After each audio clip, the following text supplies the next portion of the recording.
आज हम chapter number 1 exercise 1.4 question number 2 को सॉल्व करेंगे। क्वेश्चन नंबर 2 में दिया हुआ है कि ऊपर दिए गए प्रश्न में यानी कि जो क्वेश्चन नंबर 1 था उन परिमेय संख्याओं के हमें दशमलव प्रसार लिखना है जो शांत है। तो हमारे पास 1 2 3 4 5 परिमेय संख्याएं ऐसी थी क्वेश्चन नंबर 1 में जिनका दशमलव प्रसार शांत है, तो उनको हमें दशमलव रूप में लिखना है। तो हम पहला क्वेश्चन लेते हैं 13/3125। इसको हम दशमलव रूप में लिखेंगे। कैसे लिखेंगे?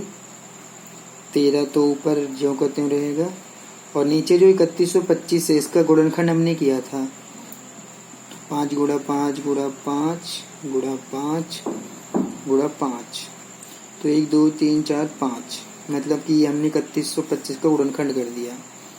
अब हमें क्या करना है? दशमलव रूप में लिखने के लिए 10 का जोड़ा बनाना है, गुणा। अगर मैं इस 5 को 2 से गुणा कर दूं तो ये कितना बन जाएगा? 5 दूनी 10 बन जाएगा। फिर अगर इस 5 को भी इस 2 से गुणा कर दूंगा तो ये भी 10 बन जाएगा। इस 5 को 2 से गुणा कर दूंगा तो ये भी 10 बन जाएगा। फिर इस 5 को 2 से गुणा कर दूंगा ये भी 10 बन जाएगा। इस 5 को 2 से गुणा कर दूंगा तो ये भी 10 बन जाएगा। कहने का मतलब क्या हुआ कि जितनी बार 5 यहाँ लिखा हुआ है उतनी बार हमने 2 लिखा है। गुणा हमने 2 से किया है, इसलिए किया है ताकि वो 10 के रूप में बन जाए, और 10 के बन जाएगा तो आसानी से हम इसको दशमलव रूप में लिख पाएंगे। तो 2 यहाँ पर तो था नहीं क्योंकि हमने तो 3125 का गुणनखंड ये करा था, तो 2 हमने अपनी मर्जी से लिखा है। तो 2 जितनी बार नीचे है उतनी बार ऊपर भी लिखेंगे। तो 1 2 3 4 5 बार लिखना है हमें ऊपर भी। 1 2 3 4 और ये 5 बार। तो अब अगर हम इन सबका गुणा कर दें तो 2 दूनी 4 दूनी 8 दूनी 16 दूनी 32, 32 की गुणा अगर हम 13 में कर देंगे तो ये आ जाएगा 416। और अगर हम 5 की गुणा 2 में कर देंगे तो ये 10 बन जाएगा। फिर गुणा, फिर 5 की गुणा इस 2 में कर देंगे तो फिर से ये 10 बन जाएगा।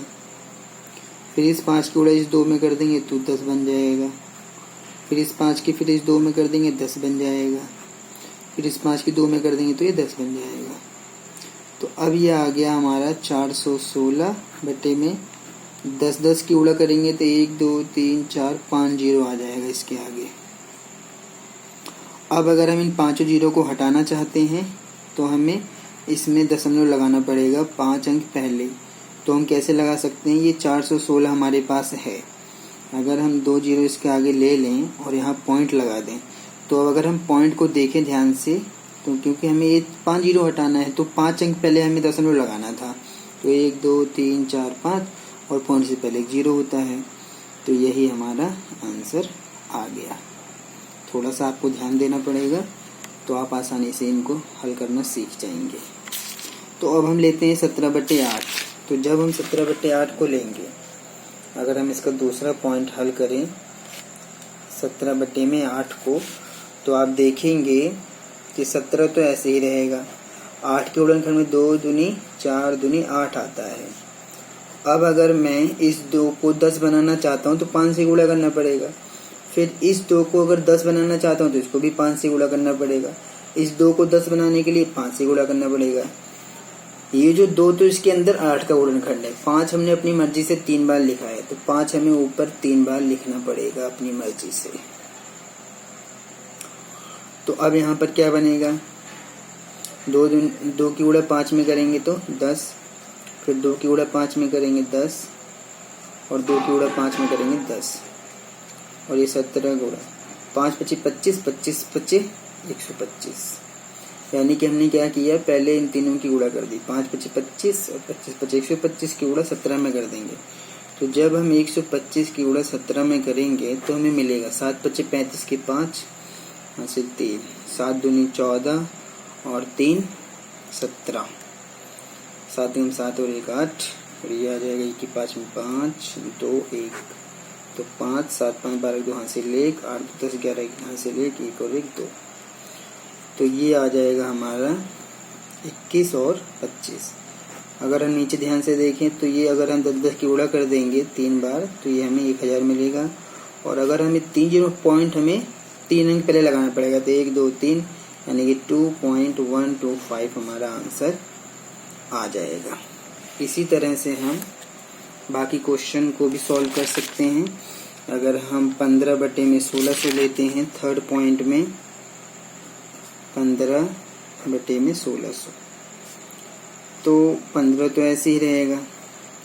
1600 का जो गुणनखंड है, अगर हम ध्यान से देखें तो हमने 1600 का गुणनखंड कर रखा था। जब हम 1600 का गुणनखंड करने जाएंगे तो हमें यहाँ पर मिलेगा, ये मिल जाएगा 2 यहाँ पर 6 बार है और 5 की पावर 2 है, यानी कि 5 2 बार है। तो 2 को 6 बार लिखते हैं और 5 को 2 बार लिखते हैं। तो 2 को हम 1 2 3 4 5 6, 2 को तो हमने 6 बार लिख दिया और 5 को लिखेंगे 2 बार। अब हम फिर से वही करेंगे, मतलब क्या है, हमें 10-10 बनाना है। तो बनाने के लिए हमें फिर से गुणा करना पड़ेगा। तो इसको अगर हम बनाना चाहते हैं, क्या बनाना चाहते हैं, अगर हम इसको 10 बनाना चाहते हैं तो हमें इस 2 को 5 से गुणा करना पड़ेगा। ये 5 तो ऑलरेडी है, ये काम करते हैं, इन 5 को पहले 10 बना लो। इस 5 को जब 2 से गुणा करेंगे 10 बन जाएगा, इस 5 को भी 2 से गुणा कर देंगे 10 बन जाएगा। तो इन दोनों का काम तो हो गया। अब हमें इनके लिए और लिखना है, तो यहाँ पर जगह नहीं है तो मैं नीचे लिख दे रहा हूँ। इस 2 के लिए मैंने 5 से गुणा कर दिया, फिर इस 2 के लिए भी 5 से गुणा कर दिया, फिर इस 2 के लिए भी 5 से गुणा कर दिया, इस 2 के लिए भी 5 से गुणा कर दिया, इस 2 के लिए भी 5 से गुणा कर दिया। तो ये 6 बार था, तो 5 हमें 6 बार लिखना पड़ेगा, 1 2 3 4 5 और ये 6 बार। तो अब अगर हम इसको ध्यान से देखें तो हमने जो फालतू लिखा है वो हमें ऊपर लिखना पड़ेगा। मतलब कि हमने 2 यहाँ पर 2 बार फालतू लिखा है तो 2 ऊपर आएगा 2 बार। 5 हमने 1 2 3 4 5 6 बार लिखा है, तो 5 को भी 6 बार ऊपर लिखना पड़ेगा। 1 2 3 4 5 और ये 6। तो जब हम गुणा करेंगे तो 15 गुणा 2 दूनी 4 4 पंचे 20 20 पंचे 100, यहाँ तक तो हमारा 100 आ गया, 100 आ गया गुणा 5 25 25 25 25 125 125 और गुणा में 5 नीचे 10 कितनी बार आएगा, पहले तो 1 2 3 4 5 6 बार तो 10 रहेगा 2 के साथ वाला।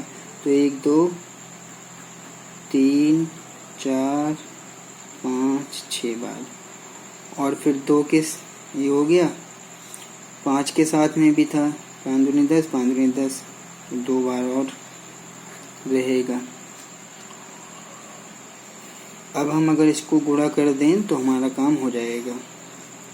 तो अगर हम नीचे ध्यान से देखें तो 0 कितने लगाएंगे, 1 2 3 4 5 6 7 8 0, 1 2 3 4 5 6 7 8 0 लग जाएगा। अब गुणा जब हम 100 की 15 में कर देंगे तो ये आ जाएगा हमारा 1500, गुणा में ये वाला 5 और गुणा में 125।